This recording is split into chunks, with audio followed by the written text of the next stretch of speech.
Hello friends, welcome back to the channel crack with me. So जो आज की video है वो है, मेरे पास एक कमेंट आया था, उसमें था कि हम इंग्लिश के मार्क्स कैसे इम्प्रूव कर सकते हैं। तो कि हम how to improve in English. English मैंने हमेशा, मेरा मतलब कि एक स्ट्रॉन्ग भी कह सकते हैं और एक नॉर्मल सब्जेक्ट रहा है ना, तो मुझे इसमें ज़्यादा डिफ़िकल्टी आती है। हाँ, जो एरर डिटेक्शन के क्वेश्चंस होते हैं वो हर स्टूडेंट के ही वीक पॉइंट होते हैं, उसमें हमें हमेशा इम्प्रूव करना होता है। अदरवाइज़ इंग्लिश मेरी थोड़ी ठीक है, रीज़न क्योंकि मेरा स्टार्टिंग से ही इंग्लिश मीडियम रहा है। मैंने जो सारी स्कूलिंग की है वो सारी इंग्लिश मीडियम में की है, जिसकी वजह से मेरी इंग्लिश स्टार्टिंग से ही ठीक है। सेकंड, कहाँ से सोर्सेज मैं फ़ॉलो करती हूँ। मैंने इंग्लिश के लिए कभी भी स्टार्टिंग से लेकर सिलेबस आज तक नहीं किया है बैंकिंग के मीन्स एग्ज़ाम्स के लिए। लेकिन मैं जो एक चैनल फॉलो करती हूँ वो है वरुण चित्रा का, स्टडी आईक्यू करके।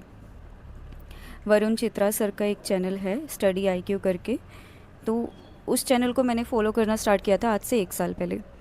उनका जो स्टडी मीन्स टीच करने का तरीका है वो मुझे बहुत इफ़ेक्टिव लगा, जिसकी वजह से मेरे काफ़ी मार्क्स इम्प्रूव हुए एंड मेरी जो इंग्लिश में मेरे स्कोर्स थे वो भी काफ़ी इम्प्रूव हो गए थे।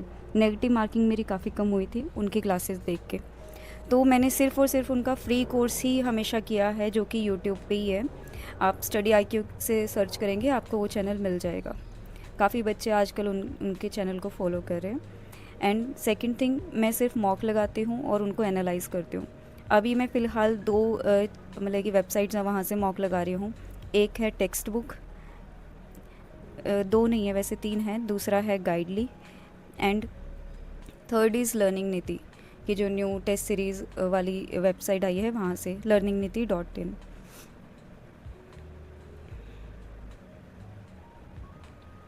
तो इन तीनों जो वेबसाइट्स हैं यहाँ से मैं मॉक लगाती हूँ।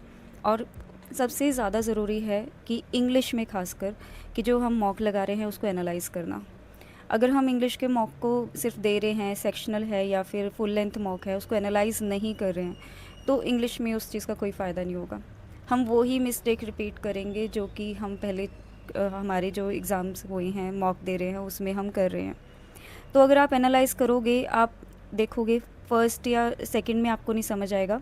आप 5 मॉक्स लगाइए, सेक्शनल मॉक लगाइए इंग्लिश के, और उनको एनालाइज़ कीजिए, और उसके बाद जो उनमें मिस्टेक्स हुई है उनको रिपीट मत होने दीजिए, तो आपके मार्क्स इम्प्रूव होने स्टार्ट हो जाएंगे। यही एक रीज़न है जिसकी वजह से मेरी इंग्लिश इम्प्रूव हुई है, क्योंकि इंग्लिश मीडियम हर किसी, ऑलमोस्ट आजकल सारे ही बच्चे 80 to 90% इंग्लिश मीडियम से ही हैं।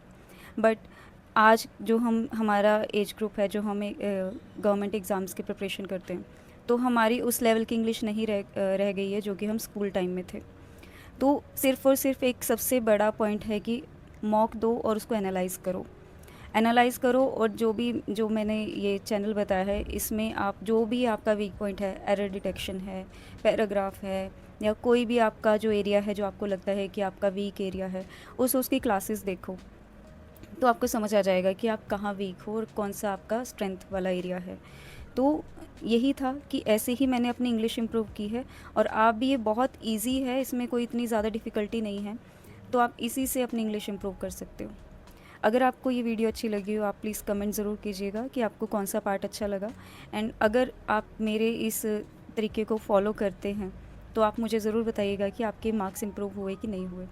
So that's all for this video. Thank you so much. Have a nice day.